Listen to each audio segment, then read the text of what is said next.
Hey everyone, I'm Dr. Diana Bitner from True Women's Health, and here with my partner Celia. Hi, I'm Dr. Celia Egan, also with True Women's Health. We're Very ex- excited. we're excited to be here. We love talking about brain health. I'm 58. I certainly think about my brain health and how that's going forward. We talk about this a lot. We think about this a lot, so we're excited to dig into it tonight. Yeah, and Dr. Bitner, I'm sure you can relate. We do a lot of goal setting in our office visits, and I don't think I ever have a woman that says, I really hope I get dementia. That's like totally on my list, right? Exactly. No. And it's a really common thing. We ask people a lot, like, what do you want? How do you picture yourself in the future? And for a lot of women, it's right up close and personal. They say, I'm busy life. I've got, kids doing crazy things, but oh my gosh, I'm really worried about my dad. He's entered into memory care, or my mom. And not only am I so sad for them, and this is so much to deal with, but I don't want my kids to see me like that. Yeah, I know. And I think a lot of the, thoughts around it is those people people who are struggling with dementia, everyone says to us, I don't want to be a burden to my kids or to my other family members. And so the ability to sort of keep our minds as sharp as possible, I think is something that pretty much everyone is striving for. Exactly. And even before, we got on, it was like a traffic jam getting home. It was really busy. We have so much to talk about and a lot to think about. I even took a breath before we went live, right? That little bit of gratitude gets our brain out of that flight or fight, and it helps us store memories and retrieve memories. Of course, we'll get into this, but I think my favorite thing about this is that it is possible to age with good brain health. It is possible. Like, I know my grandpa died of dementia, and it just, for years, it was just thought, yep, it's in the family and we're all going to get it. Like, it was very nebulous, mysterious, this dementia. And now we know so much more about what we can do to prevent it. Yeah. And I think particularly for women, more women have dementia than men. Some of the thoughts are that women just live longer than men and that they don't die from other things such as heart attacks. And so then maybe they have higher rates of dementia. But I think for obviously women, this is a really strong factor in what they're thinking about the future. It is. And I think a lot of it has to do as well with menopause. We'll get into this as well. But, estrogen is very protective of the brain. And, when that WHI study came out in 2003 and everyone got really scared of estrogen, and a whole generation of women lost the comfort or the ease with taking estrogen. We now know it's way safer than was thought in the past. That whole group of women that didn't take estrogen, how much did that really affect the rates? I mean, yeah. It's so hard to know. But I think, as always with our Facebook Lives, our favorite part truly is answering questions. That's why we're here for you guys, is to provide a safe space to answer some questions. So please, if you're having any questions about anything we're talking about, menopause, brain health, we're sort of here to answer. Please, like Celia and I could talk about this all day to each other and geek out and all that, but we're not here to talk to each other. We're here to talk to you and hear your questions. We know a lot of people signed up for this and RSVP that they be here. And for those that aren't here now, I know that you can watch this afterwards because it will be recorded and on our YouTube and our Facebook.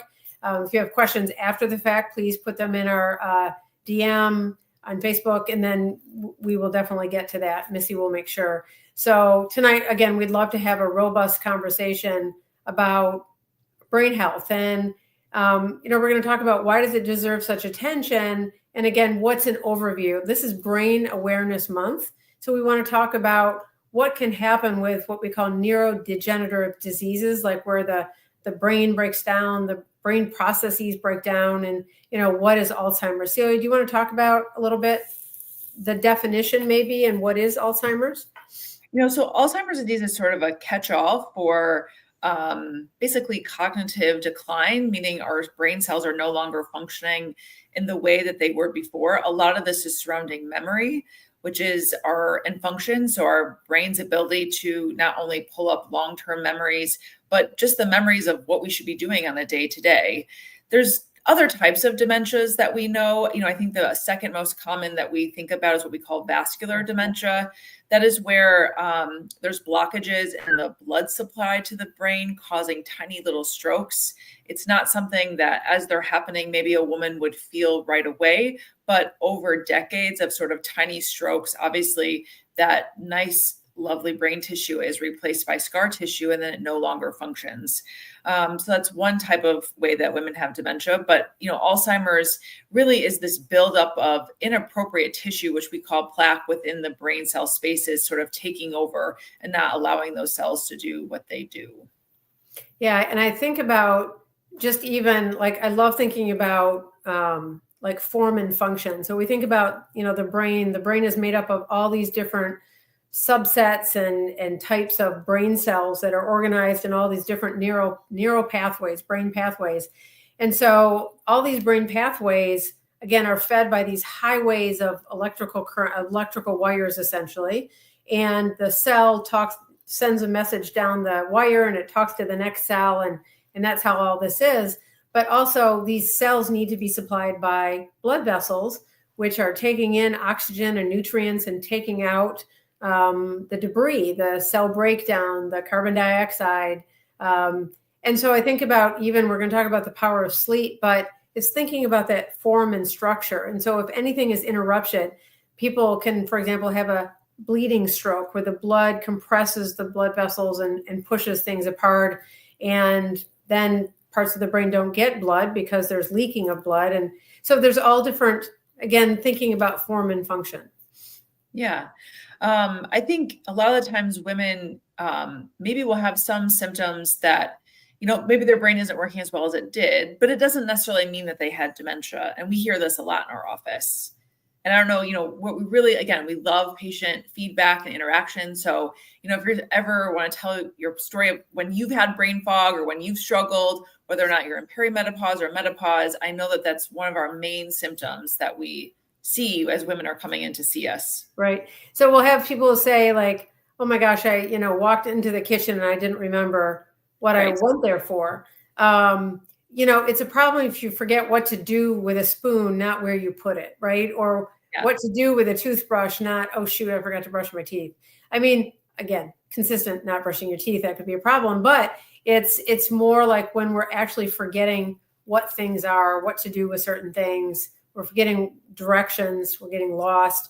I mean, those can be brain fog, but again, when it's serious, there are ways to certainly test. So yeah, any of you have any stories about this? Yeah, we love to hear stories, right? And I know that a lot of women, when we explain the role of perimenopause and shifting hormones that come with perimenopause and menopause, are like, oh, thank God, right? Oh goodness, because I feel like myself, I'm losing it. Like it's a terrible feeling.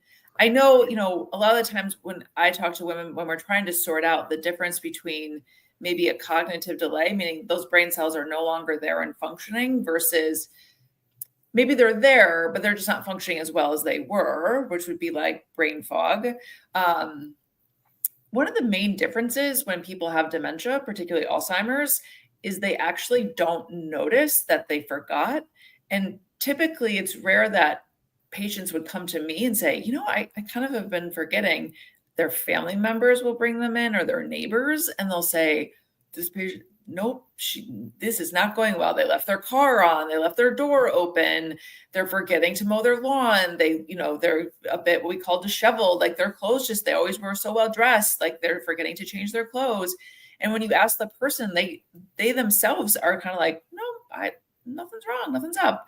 And there's a bit of we call it confabulation, where the person, it's very interesting. The brain sort of fills in the gaps of all the things that you forgot. I will say one of the things we typically see when people are struggling a bit with some of that loss of cognitive function is some of the really high level functioning things that we do as humans start to go. So for instance, like cooking or baking, that's a really intricate thing, right? So you're following a recipe, you're remembering what you have in your cabinets and cupboards, you know where your cups are and measuring different things. You remember the oven's on. There's a lot of instruction and brain thought that goes into cooking, baking, paying your bills, or remember to paying your bills on time, processing higher level things at work. Those are some of the things that we sort of notice sort of going by the wayside, and the person just sort of doesn't remember that they, and it doesn't remember that they can't do it, and nor are they bothered by it. Right. So, and that's probably not, hopefully what any of you watching this are dealing with. It's right. It's more that brain fog, but those are really good things to know, especially when maybe a lot of us are thinking about how are my parents and how are, people. So it's so good to keep in mind, but it's thinking even about the, just brain fog in terms of like, if all of a sudden you are stressed out and all of a sudden, again, you can't remember what you were going to say, or you have a meeting with coworkers, or you're a leader at work and you're going to meet with other team members and you're a little stressed about it. Maybe you didn't sleep so well. Maybe you had on night sweats. Maybe you start to get nervous. You have a hot flash. And then it just becomes this overwhelming and whoop, like you just totally forgot what you were going to say. And we think about this, number one is happening because of being in flight or fight. And we know that when we're in flight or fight, it's really hard to retrieve memories. Even if you prepared for that talk, you prepared for what you were going to say to your coworkers and you can't remember. Or if you're taking a test and you freak out and all of a sudden you can't remember what you studied and you learned. This flight or fight makes a big difference. Yeah. And I always try to remind everyone, fight or flight really was designed to be helpful, right? It wasn't just to bother us, right? If you think about it, it was designed to be like, you're in the woods and you hear a crack and you smell a tiger and you see the orange flash and all of a sudden you need to get out of there, right? And at that time, you don't really need to remember a lot of, minutia details. You just need to sort of get the heck out of there. The problem now is that, the things that cause that same response, we actually do need to know the details and minutia of. And so it can feel a little like our bodies and brains are portraying us as we're trying to get up at that meeting or talk in front of a big group or make a pitch. It's just not as helpful anymore. Right. And that's why I love how the term cortical deactivation, we deactivate our frontal cortex when we're running from that tiger, because again, we don't need to remember that stuff. So we deactivate the smart part and we're just running. And so again, how do we activate that frontal cortex in the moment? It's to, the number one, I love Dr. Herbert Benson, cardiologist at Harvard. The Mind Body Institute is named in his honor. And he talked about gratitude as the most important tool to get ourselves back. So a lot of I do live TV. Celia does it as well, every Wednesday morning on Fox. And I always do the same ritual. I put on my mic, I tell myself, stop, I look away, and I think about what I'm so thankful for. And boom, I settle my brain down. I got this. And then most of the time, I can then remember what I put in my brain to say, because those live cameras can be kind of stressful. So again, it's like having those tools that in that moment of meeting with coworkers or doing a pitch, it's like, okay, stop, I got this, gratitude. We reactivate our frontal cortex and we're able to go. And all this is worse if your hormones are low, if you didn't sleep at night. Yeah, absolutely. I'm just smiling because I definitely noticed the other day when I was filling in for you, Dr. Bitner, I literally had a 30-second mind blank that I was like, holy cow, I cannot pull up a thought of what I was going to say next. So I definitely can appreciate that. I'll have to add that. You shared with me, like you were observing the fact that you couldn't remember, and then you were observing the observer remembering. Like so much goes on in that moment of stress, right? Just like Lisa is saying, this busy mind that keeps going, which, I think it's really interesting. The most human side of our brain is our prefrontal cortex, which is the part that's up front. That's what gives us logic, critical thinking, empathy, right? That's what allows us to move kind of that one foot in front of the other in terms of like, well, what am I going to do next? What are the risks and benefits? What does this look like? One of the things that our brain loves is it loves the turn of daydream and the turn of thought that sometimes can happen. We sort of get this weird dopamine hit. And with that dopamine hit, you actually get a deactivation of your prefrontal cortex. Estrogen is really involved with all this. Again, it's trying to balance, it's helping balance out that back of our brain noise versus that human prefrontal cortex. And when we lose or have that be a bit of a misbalance, you can get stuck in that daydream loop that can cause that busy mind or sort of those rumination that kind of one thought in front of the other, and you lack that ability to sort of come in with the logic part of your brain. So for instance, what are we talking about? So for instance, sometimes we get stuck like worrying about our kids, for instance. We're like, oh my gosh, they get this grade, they're not going to do this, they're not going to do that, and you leap from one thought to another without any of the logic of, what am I talking about? He's 12. It's going to be fine, right? We have a lot of time to course correct this. And if he doesn't, he has a lot of options, right? I don't have time. My logic never sort of comes in. And that can lead to that busy mind sort of phenomenon that we can feel. I also think about it in menopause with lack of estrogen or lack of sleep or chronic pain. If there's other stuff that's always on our mind that are like unresolved issues, like why do I have hip pain, and why can't we get this resolved? I have so much I want to do. Why am I not sleeping? Why am I having night sweats?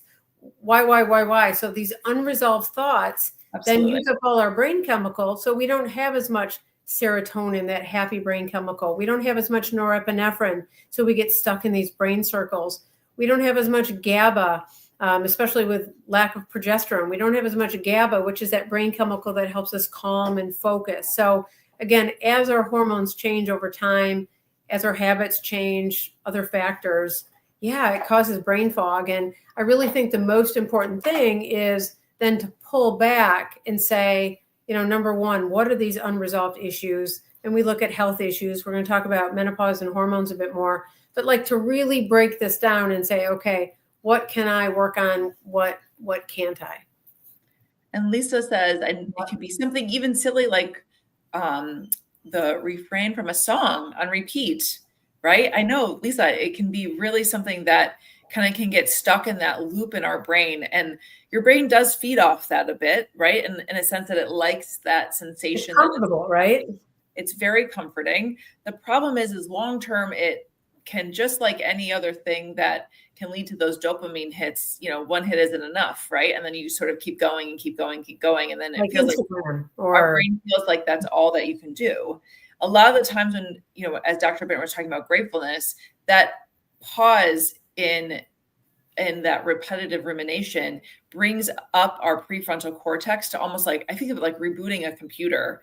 It's just giving that reboot, and that can be really helpful. Yeah, it's definitely not comfortable. Absolutely not, Lisa. So let's talk about all this. As we think about estrogen's role, estrogen has a really big role in memory and brain function. And, number one, we think about like, why would estrogen, right? Estrogen comes from our ovary. It can cause hot flashes. So in the brain, it affects the thermostat. But there are estrogen receptors, both types of estrogen receptors, everywhere in the brain, in the prefrontal cortex and the brainstem, like everywhere. And so it affects brain function in a significant way by affecting the inflammation. So if there's more inflammation, there's not going to be as good a brain function. It's that how the brain cells talk to each other. It has to do with, turning on those pathways or turning off those pathways. I just, again, love, Celia, how you and I, internal medicine, OB and menopause, like you're now certified in menopause. Like when you first started learning more about estrogen, like tell me about that. Yeah. I think one of the things that I don't think I appreciated was how impactful estrogen was in the body. Like, I think I got a good sense that, women had more estrogen than men. And I had a good sense that, it changes over our life, right? It increases during puberty. For the most part, it's sort of stable during, a phase where women were having babies. And then at some point it falled away. And that was essentially the gist of kind of what I had. And I think as learning, linking up with True, learning from you sort of more about the importance of the shifts of these hormones, I was just so blown away about estrogen's impact, not only during, reproductive phase and even as our estrogen levels change throughout the month, but then the drastic shifts that happen, not only with the levels, but then our entire body and the aftermath that can happen with those shifts and estrogen. And then again, I continue to appreciate progesterone and testosterone even more. Yeah. Well, the thing too with estrogen, and Lauren, I want to get to your question, but the thing with estrogen is, again, back to the form and function. So, number one, what does estrogen do in the brain? It helps the blood vessels be healthy. So without estrogen, the blood vessel walls get more sticky. And so maybe fat can stick and start to make plaque. There's more inflammation, and this plaque gets like gummy and irritated and can cause actually deposits of plaque in the small blood vessels that, again, feed the brain cells that allow them to function. The estrogen, we're talking about neuroplasticity. I love that term, but it's the cells being plastic, being able to regenerate, being able to function and grow. And again, estrogen is really key in that. And yeah, I'm just going to pause to talk please, a little bit about what neuroplasticity is. So please. if you think of what neuroplasticity is, in a sense, we're talking about how well does your brain sort of adapt and shift to new environments. So when you're a baby, they have a ton of neuroplasticity, right? If you think about what we learn to do in the first 2 to 3 years of our life, it's amazing, right? We're learning to walk and talk and communicate and do all these amazing things and colors and relationships. And like, it's amazing. As we sort of move through life, we tend not to, unless we challenge ourselves, right, do other things that cause our brain to have to shift and mold. Estrogen really helps with that. And I think that can, when we don't have that estrogen anymore, or definitely when it's shifting, we lack that ability to sort of change with our environment around us. And we really can feel that sometimes in a distressing way. Right. And, the lack of estrogen really does cause, like, not only, let's say, poor sleep, and we know how much sleep affects brain plasticity and brain function, because I love the concept that when we're sleeping, our brain swells just a little bit so those cells can get in and clean out the pathways we're not using and clean out all that junk. But also, like, estrogen affects actually the tissues themselves, not just other things that can impact like brain chemicals, but also just how those cells function. We know that. So just recapping. So we're affecting the blood vessels, the blood supply. We're affecting the sort of ability for those cells to change and mold. And we're changing the ability of basically the movement of communication between those cells, which we call neurotransmitters, serotonin, GABA is something that we talk about, also shift and change with changes of estrogen. Right. And so Laura's asking you a question. Are there natural things we can eat to increase estrogen? So one thing you might be referring to are what we call the phyto or the plant estrogens. And there are plant estrogens in foods such as soybeans, for example. The problem is that most of us who were not raised on a soy-based diet in Asia, most of us can't convert the phytoestrogens to what's called equal. And equal is the breakdown product that actually binds to the receptors, so the receptors are active. So some people do actually convert, but you'd have to take a lot, like 70 grams of soy protein a day to actually have any estrogen type effect. So in terms of eating food to get estrogen, not so much. But let's say you're in perimenopause. The healthier you are, your ovary works better. So it's not like you can balance your hormones with exercise or with food, but you can balance your body so your ovary works better, and that potentially can help your ovary work better. I hope that makes sense. Yeah, we can also, clarifying questions, I think we can also get to. But I think that that's a great question, because so many women are like, okay, my estrogen isn't as high as it was. Like, what do I do next? Right. And so, one thing is to know your phase of ovarian function. And we're going to talk about this at the end, but it's all about knowing, are you in late reproductive phase? Are you in early perimenopause, late perimenopause, early menopause? So depending on where you are, it can be fairly predictable of what your symptoms are going to be like. And so if your sleep is really disturbed for 1 week of the month, or is your sleep disturbed for weeks or months at a time? So that really can impact it.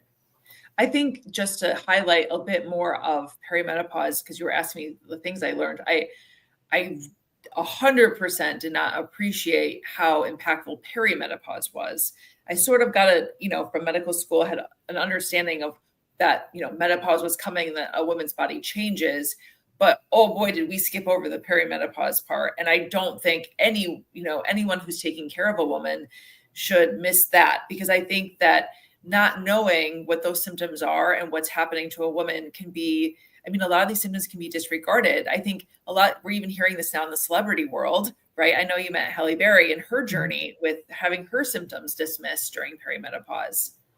Yeah, and she talks about this a lot on the show she did. She was on Oprah's show, and she talks a lot about it on the website. And if you go to the Michigan Women's Commission YouTube channel, she tells her story really well there. But yeah, she was misdiagnosed, and it really opened her eyes to how women suffer. And we do have something on our website called the MTS, and it's a quiz you can take to look at your symptoms. It's a validated menopause transition score that you can rate your symptoms. 3 would be bothersome, or 3 is good and 1 is bad. 1 is bothersome. So, for example, hot flushes, night sweats, energy. You can take this quiz and see how these symptoms are maybe playing in together. And they don't tell you if you're in perimenopause or not, but it helps to characterize how much is your current phase causing you distress or bother. Yeah. And I think one of the ones that is on there obviously is a focus on brain health. Right. And so it's about energy and, how is your energy? How is your mood? We know libido even is a part of brain health. So a lot of this does affect brain health. But, maybe just to sort of finish on the estrogen, I think about too, we know that women in menopause have a higher risk of dementia. And we think about the prevalence increases, not only again, because women age, but we think of the impact of the loss of estrogen. We know that women who have premature menopause have their risk of dementia is earlier. And part of this might be estrogen really impacts if you make a little bit of amyloid plaque, and again, how to quantify a little bit, but it actually gets cleared more easily. Is that a way to say that? When estrogen levels are present. And I think let's just if I can just ask a quick question just to clarify, I think it can be a bit confusing because I think there is some mixed messaging out there. I think for a bit of time, there was some confusion about taking estrogen causes dementia. And then we hear women who go through premature menopause and no longer have estrogen, then also have a higher risk of dementia. So which one is it? Yes. So that information came out of that WHI study, which again was a really good study. It just wasn't communicated well. And in that study, women were put on placebo versus synthetic estrogen and progesterone. And one thing that synthetic estrogen can do is it can make the blood a little bit more sticky. And the problem was in this study, they did see more dementia. They saw more heart disease and stroke in women who already had early heart disease and high risk for stroke. So these women had metabolic syndrome. These women were over 63. They had been more than 10 years in menopause. And what this study showed is that if a woman is young and healthy and takes estrogen, it decreases the risk of heart disease, stroke, and dementia. If a woman is way older, more than 10 years for menopause, and she already has, let's say, metabolic syndrome or high risk factors, then especially taking a synthetic estrogen like Premarin will definitely increase your risk of these things happening. Christy Ray asked a question, and I think you sort of answered most of it. What about the women that are past menopause and didn't take estrogen? So, number one, let's say you're past menopause, past the age of when menopause started. Let's say you're 7 years out, and taking estrogen is something you want to explore. Could it give you benefit? You get the most benefit in those first 6 years, but you could take it afterwards if you have very low risk factors for heart or brain dysfunction. I'm going to talk just a little bit about that because I think it just needs some clarification. So one of the things that estrogen does on one of my other favorite organs is it acts very much at the liver. And your liver is tasked with being majorly part of the energy flow system. And as an obesity medicine doctor, I understand a lot of this, and it's very much an intricate part. As estrogen declines and the liver doesn't see that, the liver miscues its response to eating food, and we end up secreting more sugar from the liver into the blood, causing prediabetes, type 2 diabetes. We repackage fats the wrong way, and then we see an increase of our cholesterol levels and triglycerides. These two things can promote inflammation. That inflammation then can be anywhere, but particularly at the blood vessel wall. That's what's causing vascular disease. Is we see those fat particles get the wrong proteins on the outside, get smushed into the blood vessel wall, cause inflammation. All right, so here we are. part of that inflammation is a problem. Not only does it over time sort of cause a blockage, but that wall can be really fragile and it can nick. And you got to remember, blood's pacing through. And when that nick happens, that blood then can clot. Now, whatever was downstream of that blood supply now doesn't have blood and it's going to have a problem. This may be your heart, this may be your brain. So if you're in menopause and you have other medical factors, genetics also plays a role where, unfortunately, you've been past menopause, you haven't had estrogen, and your liver has responded by really increasing your blood sugars or your cholesterol levels, and you have signs of vascular disease, then we worry about giving you estrogen because we may be promoting some of that clotting, particularly synthetic estrogen. I think if you're a woman past menopause and you haven't taken estrogen, but for the most part, your blood sugars are holding, your cholesterol levels are holding, you don't have any signs of inflammation, like a high sensitivity CRP, which we draw at our office, I think that that's a different question. And that's why all these conversations have to be had with someone who understands menopause and really can have an in-depth conversation with you. Right. And we also do a test called the CAC, a whole nother conversation, but that can even predict heart disease. It can predict the risk of stroke. But again, let's say estrogen isn't something that you want to take, or let's say you've had breast cancer and it's not an option, then it's really to optimize all those other factors, right? Yes, it's to absolutely. say, what is my A1C? What is my fasting blood sugar? What is my cholesterol? And not only just my LDL, my HDL, but what are my lipoprotein particles? What's my lipo-A? What's my ApoB? These are like really in-depth testing for these risk factors. It's to optimize your blood pressure. If your blood pressure is high, it's more likely to damage those vessel walls and increase your risk of stroke and dementia. So again, it's about optimizing all these other factors.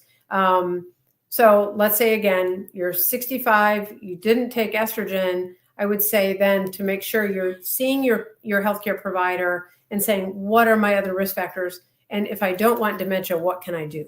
Yeah. And I think there's really a strong correlation between, the way that our body is processing sugar, handling sugar, and dementia. There's some people who, say dementia is like type 3 diabetes, right? That there's just disease from those high sugars and insulin resistance in the brain. So there's so much we can do to help control our blood sugars between, strength training, dietary changes, optimizing our sleep, limiting some of those toxins, right? Too much alcohol, too much fructose, some of those things that we know can be really impactful. Right. And so maybe this is a good time to pull up the seeds. We talk a lot about those basic habits, and we call these the 7 essential elements of daily success. And these are pretty much, is the word unrefutable? Yeah, they really are important in our brain health. And so number 1, water, being hydrated. Number 2 is sleep. Sleep is critical. There's a book I love. I think we both read it. It's called Why We Sleep, and the data around sleep and brain function. And I have to admit, that's the one thing that I don't do well. I get my third wind at 11 o'clock, and I get up at 5:30. So I have to go to bed on time. That's something I constantly work on. But sleep is so important for brain recovery, storing memories, and brain function. We talk about vitamins, we talk about fiber, but it's then thinking about those healthy nutrients. Are you eating lots of fiber? Are you getting protein? And then activity. I mean, you can't say enough about the power of exercise. And then again, that mind-body connection. So yeah, I think we can't overestimate the power of water. I found that, between hot flashes and getting good sleep and even stress, right? If your body is dehydrated, our body is amazing, but it's not always as elegant as sending messages forward about what it needs. Sometimes we're just like freaking out and stressed out, and you're like, yeah, you just need some water today, right? I sometimes will be even in clinic and all of a sudden I'm like, oh my gosh, it's 2 p.m. and all I've had is my one Starbucks. That's not the way that it's supposed to be. That's right. That's my seed that I have to work on the most. Okay, good to know. But yeah, it's kind of like when we're a little dehydrated, our heart rate gets a little higher quicker, or we get a little overheated, and it makes us feel more anxious, and then it just triggers the whole snowballs kind of all the way. Thing. Yeah. So I'm curious, with your background as being an obesity doc, tell me about the GLP-1s. Of course, we know so much about how the GLP-1 medications can help with, of course, obesity. And now right? They're indicated for heart disease. Tell me how this impacts maybe our risk of brain dysfunction and how it can help our brain health. So our body's ability to sort of take in the food that we've eaten, message to the other organs about what the heck was coming in, bring it into our bodies, process it, package it, and get it out to the rest of our organs to be utilized is amazing, right? Our fat cells are a big part of this because they are the basically storage area for those extra calories, extra fats, extra carbons, however you want to sort of call it, to be utilized later when our body needs it during periods of fasting or during periods of stress. When that system doesn't work right, whether it's genetics, whether it's other medications that are at play, whether it's our brain isn't functioning as well, maybe we're giving it the wrong nutrients, the signaling gets all mucked up. And eventually over time, what can happen is our fat cells continue to grow and grow and grow, causing a lot of snowball of a lot of different issues. One of the key players of this, of course, is our liver, which I've talked a lot about. And our liver is tasked with a lot of that distribution of energy. Am I going to spit it out into the blood as sugar, as a fatty acid? What am I going to do with this? We rely on our GI tract to, again, send the messages out about whether or not we have food. These popular drugs that are out there, known as the GLP-1s, Wegovy, Ozempic, Zepbound, Mounjaro, those drugs mimic these really important hormones coming from our GI tract. They go everywhere. They go to our liver, they go to our muscles, they go to our fat cells, they go to our heart cells, they go to our brain, and they basically tell the body that our body has food. And some of the important outcomes of that has been our liver has responded by secreting less sugar out to the rest of the body, by secreting less fats out to the rest of our body. This overall leads to less inflammation, and then our fat cells shrink. Downstream, we're kind of tiptoeing downstream. When we have less inflammation, when we have less blood sugar to have to process, when we have better fatty acid packaging, we then don't get that inflammatory process both within the cells and on a blood vessel level, that vascular plugging that causes all the scarring in the brain from having lack of blood flow, like those teeny tiny strokes. So it's really over time, the snowball effect that can happen that we can see what we're predicting we can see with these drugs. So none of this has been confirmed, and these drugs are not used, by the FDA does not have an indication to prevent dementia by using these drugs. But a lot of us in the obesity medicine space do believe that they're going to be impactful because we know that all the risk factors for developing dementia have been coming down. Now, I think one of the more important factors of this, which will continue to sort of get played out with some science and research, is our brain's decrease of cravings, and particularly the decrease of craving of alcohol. So we know alcohol is really not beneficial to our brain. And if you ever want to have a reason not to have another drink, I think preventing dementia is definitely up there. There's really a strong link between increase of alcohol use and an increase of dementia. And we're finding that, when women in particular use these medicines, their cravings for alcohol really just fall. And that's really exciting because it can, alcohol is something that some of us, lean on a day-to-day basis. And I know a lot of women come to us and say, they don't love that idea. They're really working on getting their fight or flight under control after coming home from work and dealing with family issues. And they just need some help supporting those cravings. And these drugs have been really helpful of bringing that down. And that's has been published particularly with Wegovy, of showing a decrease of alcohol use. And that's really exciting. Well, even just thinking decreased cravings for sugar, right? So it's like thinking about these habits. So my brain, the habit I need to work on is sleep. The habit you need to work on is water. If you guys want to share with us what your habit is, or, what do you even want to think about? What brain healthy habit do you want to? Because again, not only is there a snowball, but one thing affects the other.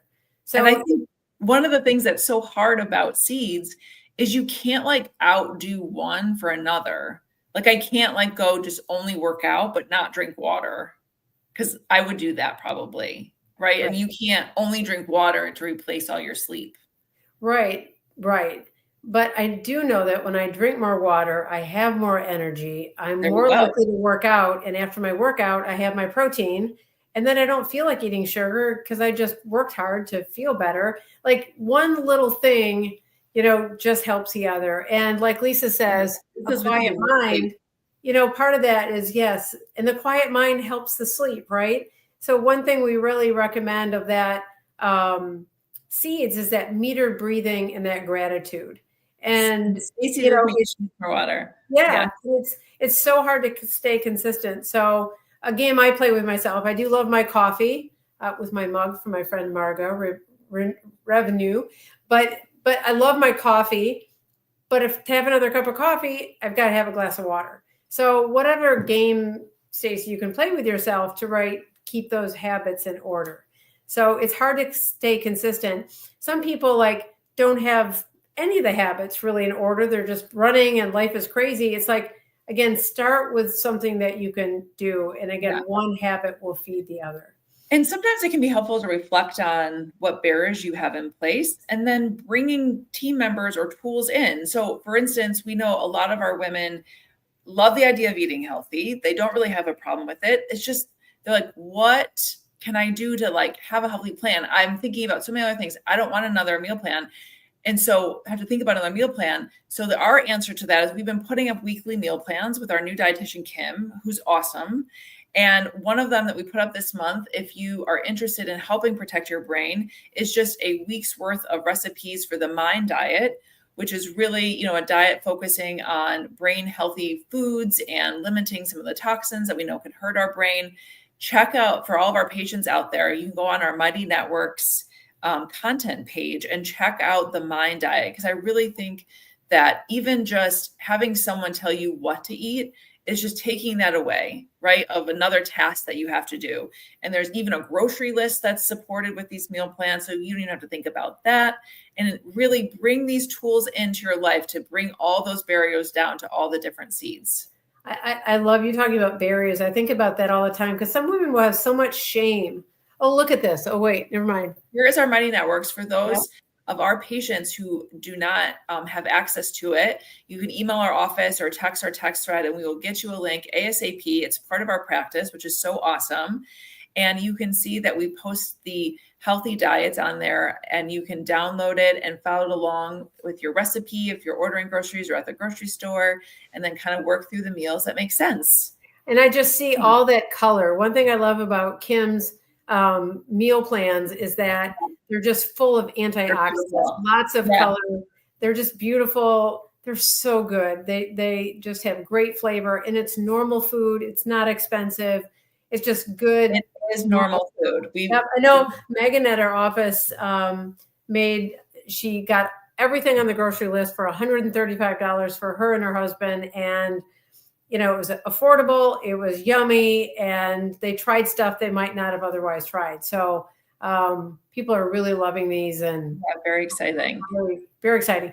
The other thing on our Mighty Networks is we have Darius, the trainer, who is, again, having those moves. So even if all you do is, let's say, 3 times a week, you're doing some lower body, you're doing some strength training. So you want to talk about muscle, like having more muscle mass. Yeah. Controls our blood sugar, right? And so our muscles, of course, I think of like our main factory of our body. They're utilizing the majority of our blood sugar that's floating around.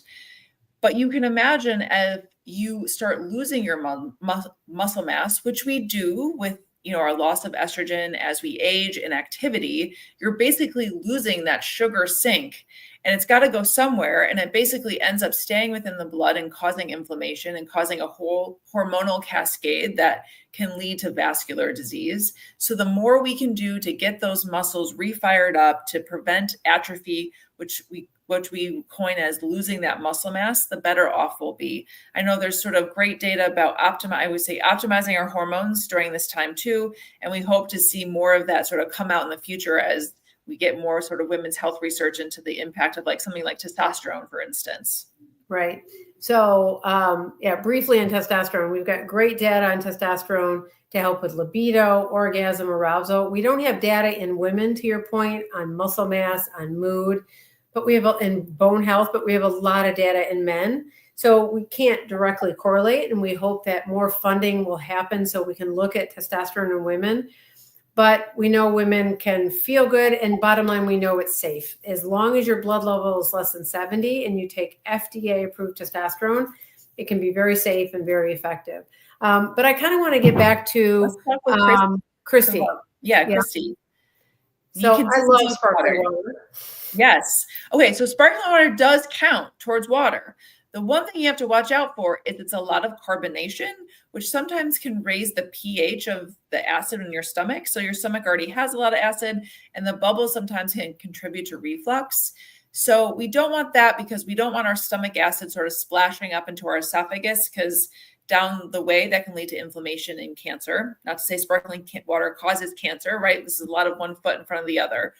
But ever more reason just to think about, not only having sparkling water. There's actually new water now that is made with hydrogen instead of carbon dioxide, which I had this weekend, and it was amazing. Yes, I'll bring you one, Dr. B, next time I see it. It was delish, but it definitely was less of that like bubbly, like gurgly feeling, and it was just as sort of tasty. So check out some of these other options. But yes, sparkling water does count toward your water count. So that's always a good thing to have. And it's also a great substitute for alcohol at night, because it is something fun to have, and you can put it in a wine glass, and sometimes it makes us feel sort of that calming effect of the transition from like work to the house. Another good way to use sparkling water. Exactly. And I see Sherry talking about sleep. She sleeps well overall, but not much deep sleep. Most nights average just a small amount. I think the first thing, Sherry, is to think about maybe why you're not sleeping. Is it, we know that some women have night sweats without even knowing they're having night sweats. So if you were part of a research study and were wearing a thermostat on your chest, we could actually measure hot flashes again, or night sweats that you're not registering.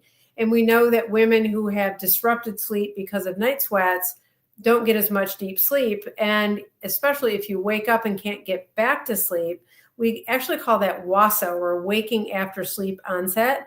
And unfortunately, we know that WASO is linked to dementia and those white matter changes in the brain that we can see on imaging that can lead to the vascular dementia. So if you're not sleeping well, number one, again, why? If it is hot flashes, night sweats, what can you do to feel better? Number one, is estrogen an option? Or for example, there's a whole new class of medications coming out called the neurokinin targeted therapies, or we call them NKTs. So Veoza is approved, Bayer elazinitant will soon be approved. So these drugs help with hot flashes and night sweats, and they're not hormonal, and they also help with sleep and can help with mood. So that's one thing. Non-hormonal means safe to use with women who have had breast cancer. Yes. And it's so exciting. The OASIS 4 trial just came out that showed that even women who have had breast cancer and are taking a hormonal blocker medicine, they can take elazinitant. It's safe, and it helps with sleep and mood. I mean, amazing. What a blessing. Right? What a blessing. But Sherry, maybe it's sleep apnea. Are you snoring? Do you need a sleep study? Is it that you've got a lot on your brain and it's about meditative practice? Is it more exercise? Is it low blood sugars or high blood sugars in the night? Do you need to maybe wear a continuous glucose monitor and look at that? So, Celia, anything else to add?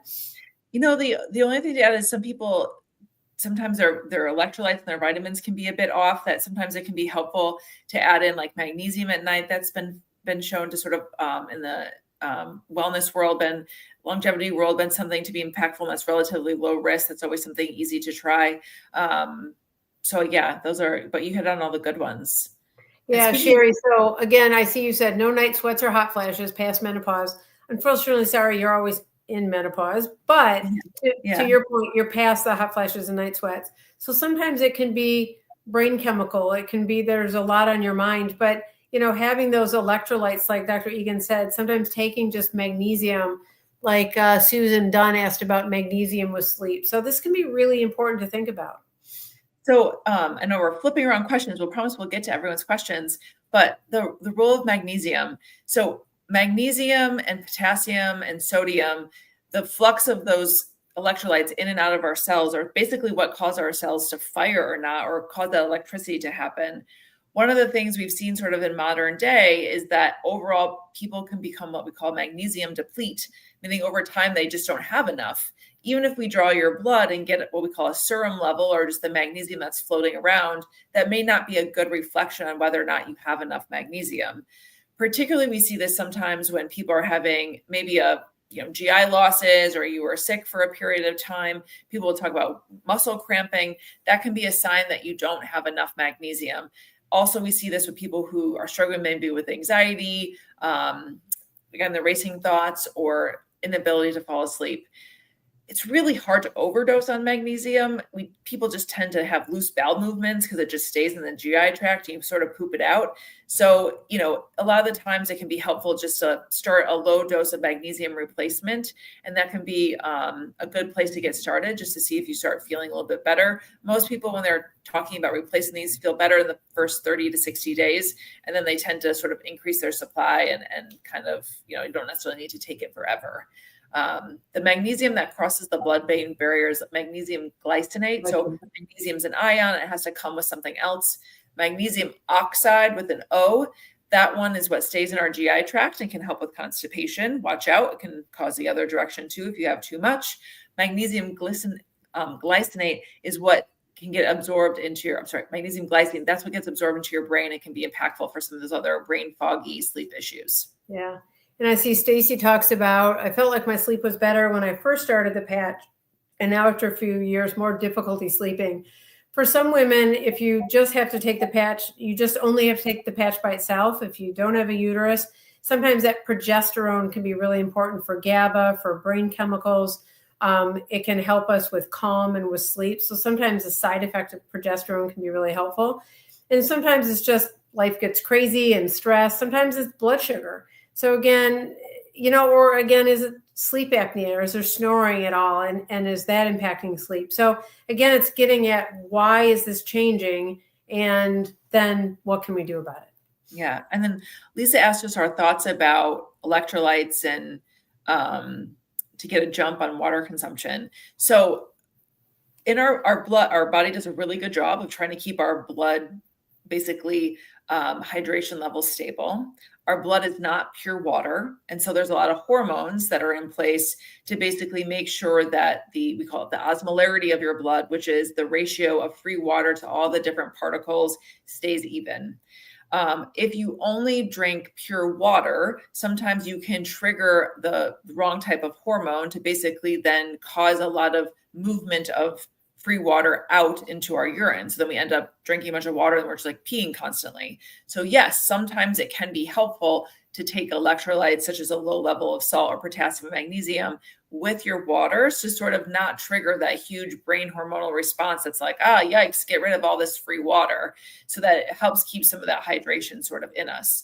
Right. Caffeine and alcohol also trigger, basically we call it diuresis. So basically if you have too much caffeine or too much alcohol, that causes you to basically pee out a lot of your free water. So one of the worst things to do is only have just a bunch of free water and then like nothing to eat and a bunch of caffeine, right? Then you end up just sort of getting a bit dehydrated overall.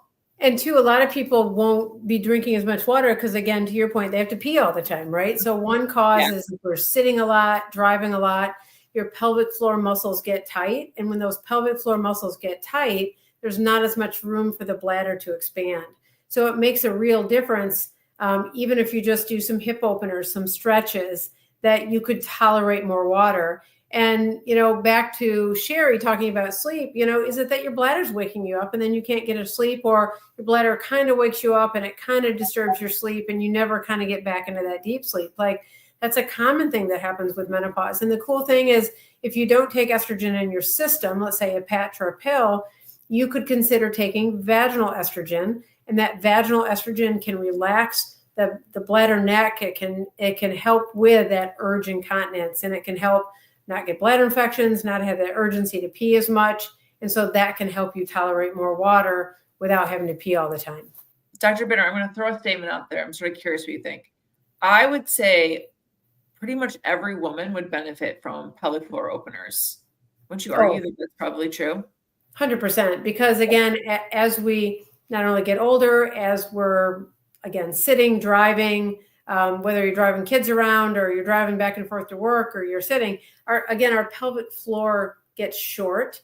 And, childbirth, or if you've had surgery, or again, if you're exercising a ton and not doing hip openers, then those internal muscles get really tight. Your obturator, your puborectalis, all those muscles get tight, and they can cause rectal urgency. They can cause pain with intercourse, can cause bladder. So seeing a pelvic floor physical therapist, I think, is critical, especially if you have hip pain, lower back pain, knee pain, like they all go together. And so, there's a lot of great groups in town. We refer to a lot of different pelvic floor physical therapists, especially iMove, and we love Rachel. But, today we met with the Athletico colleagues, and there's a lot of people in town. So again, it's never a bad thing to see a pelvic floor. Yes, Becca is totally saying, yes, pelvic floor hip openers can help, that she knows how effective they can be. Thank you, Becca, for sharing. And I love the Peloton app. And even today, I told several people,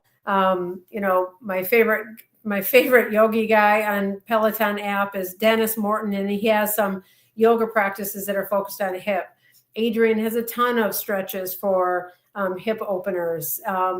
All the post-ride and post-walk, it's all focused on those hip openers. So again, if you're like, what even is that? Where do I start? You can Google hip openers, or you can, I would recommend the Peloton app and go into the stretching or the yoga and be able to focus. Adrian just started a whole new mobility series. That's awesome. So again, lots of really good options.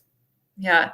And one of the things that I think we can't leave without mentioning, because I think that it's truly shocking for in modern day, one of the biggest sort of risk factors with cognitive decline is lack of social involvement. And, our purpose and social interactions are so impactful with brain health. And I know that they did this big study looking at these, they call them super agers, and they tried to figure out what was in common with these people. Was it genes? Was it food? Was it where they lived? What was it? And one of the things that came up at the very top was they all were extremely social, and they all had purpose. And I think that in our days, and I'm right there with everyone else, I just work a little bit harder, right? Don't go to that party. Don't see family again. Just do something else. And it's like, no, really pausing to take that time to connect with our loved ones, old friends, new friends, whatever it means, right? Is just having that human interaction. Yeah. I was just in Costa Rica, last week or 2 weeks ago, and talked about this a couple of times, but the greeting that people in Costa Rica use is pura vida, pura vida. And what it seems to mean to them, it's a greeting, it's a, hey, how are you doing? It's a, hey, see you later.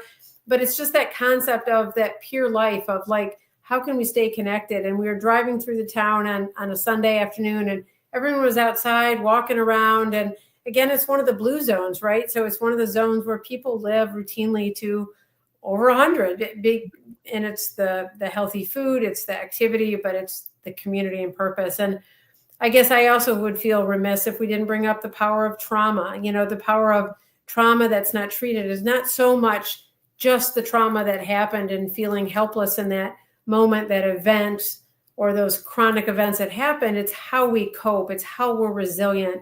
Do we get help with therapy? Do we get help with having, treating that, all that comes after trauma, that can impact our sleep. It can impact our brain function. And we haven't gotten into telomeres, right? Those caps on our DNA. And people who have more unresolved stress, they have shorter telomeres, and unfortunately, they don't live as long. So again, it's that, how are we doing our self-care for our mind, our brain, with community, with therapy when it's needed, and treating all that might have already happened to us in our lives. And so we can have, again, going back to, it is possible. I believe that it's possible to have a healthy aging. And, we haven't talked about markers or genetic testing or all that. The thing at True Women's Health, we use a program called Waypoints. And it's a program that we can look at, number one, helping you with goal setting. How do you want to be as you age in 10 areas of wellness, including cardiovascular and brain health?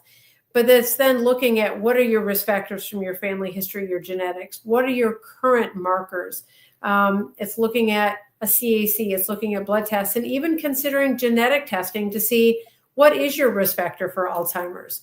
And so we're able to do all of that and put it in that context of your own personal plan, and then also talk about how can we support you in dealing with these barriers and then moving forward. So we're really hoping to meet you. We have also a wellness course that one can take from our website, but we look forward to we have our complete wellness and we have our weight journey. So really looking forward to hearing from you and learning how we can help. Yep. So should we move on? It's 8:00. Should we move on to our take-home tips for today? Yes, we should. Oh. All right. Number 1, think about your picture of self in old age, right? So a lot of, women will talk sometimes a little bit short term about our picture of self. Maybe we have like a wedding or an event coming up in like the next couple of months, but sometimes it can be helpful to reflect on what does it look like when I'm 80? What does it look like when I'm 90? Right? And just spending some time reflecting on what you hope that looks like. I want to be skiing when I'm 80 and maybe even when I'm 90 and riding my horse. So it's like, I want to be doing these Hopefully things. Both at the same time. Hopefully both, maybe not, at the same time. But it's like, it's really important to me. So again, it's like, what do you really care about in your chest? Like what really matters? Because if it's just like, it might not be as powerful when you're deciding between a brownie and a pear, right? I want to live, I want to have good brain health, so I'm going to have the pear and maybe only half the pear, right? So it's looking at that and how much care am I going to take? All right. Number 2, check on your MTS. And maybe sometimes we are busy, we're flipping through, we think a lot about hot flashes and night sweats, but think about all those parts of the MTS and how they're impacting your life, and really, spend some time reflecting. Perfect. And you can go on the website, and even in our book and workbook, it's focused on what are all those different factors. So feel free to check that out or grab those off the website and take stock. Number 3. Know that your metabolic health and brain health are connected. So we spent a little bit of time of talking about that overlap between our blood sugars and the cholesterol levels and how that affects your brain. It's never too late to try to optimize your metabolic health, whether you're before menopause, perimenopause, 10 years out of menopause. You always, have the ability to sort of make some of those changing factors on your day-to-day life. Exactly. Number 4, don't be afraid of menopause hormone therapy, MHT, and your brain health. So again, we now know that menopause hormone therapy, MHT, is very safe for the brain when you especially take it early and you don't have signs already of issues. So if anything, be excited if it's an option for you. And if it's not, please know we have other options that can be very similarly helpful. Awesome. And number 5, reflect on your barriers to optimizing your seeds, especially your sleep. I know we talked a lot about that, that's sort of the latter half of this. So really set some time to reflect on what's preventing you from really sleeping. This really can also be helpful to do a body scan, even in bed, like what's going on in my body? Is it my brain? Is it my bladder? Is it my tummy? Is it my skin? Like what is happening in this body? So you owe that to yourself to take some time to think about it. Excellent. And then we always think about those 5 questions that you can ask your healthcare provider. If you choose not to see us at True, or you're not in the area and we're not able to do telehealth, whatever it is, we want you to get good care. We want to reach as many women as possible. So out there in the world, I want to make sure you can ask your healthcare provider, what is my phase of ovarian function? Again, am I in perimenopause? Am I in early menopause? Am I in late menopause? Knowing this is super important. Number 2, I would want you to ask your healthcare provider, what are your thoughts on menopause hormone therapy? And what is your training? Sorry, I get so revved up about this one. I know, she got excited. Yeah, like what is your training? What are your thoughts? And again, I don't think that your care should depend on the level of training of the provider you see. So if you see a provider who doesn't know, hasn't been trained, says it's all good or all bad, ask for a referral. Ask to someone who is a certified menopause provider or has had training, gone to meetings, and knows all the options. Definitely, I think you should ask some questions if your provider starts bringing in their own women's family personal experiences.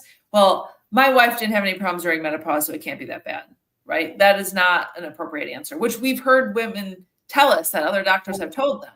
Right. So Or menopause is just a phase. Just deal with it. Just get through it. Yeah. That's not okay. So yep. So seek out someone else who could be helpful. Oh, you can always check out the Menopause Society. They have a list of providers who are, such as Dr. Bitner and I, menopause certified, and that can be a great place to start if you can't see us in the office. Menopause.org. Number 3. How is my metabolic health, and what tools do you have to help me optimize it? So it still blows my mind sometimes that doctors won't draw things like a hemoglobin A1C, which is a test that we use to look at average blood sugars over time. It's part of the diagnostic criteria to diagnose someone with either pre-diabetes or type 2 diabetes.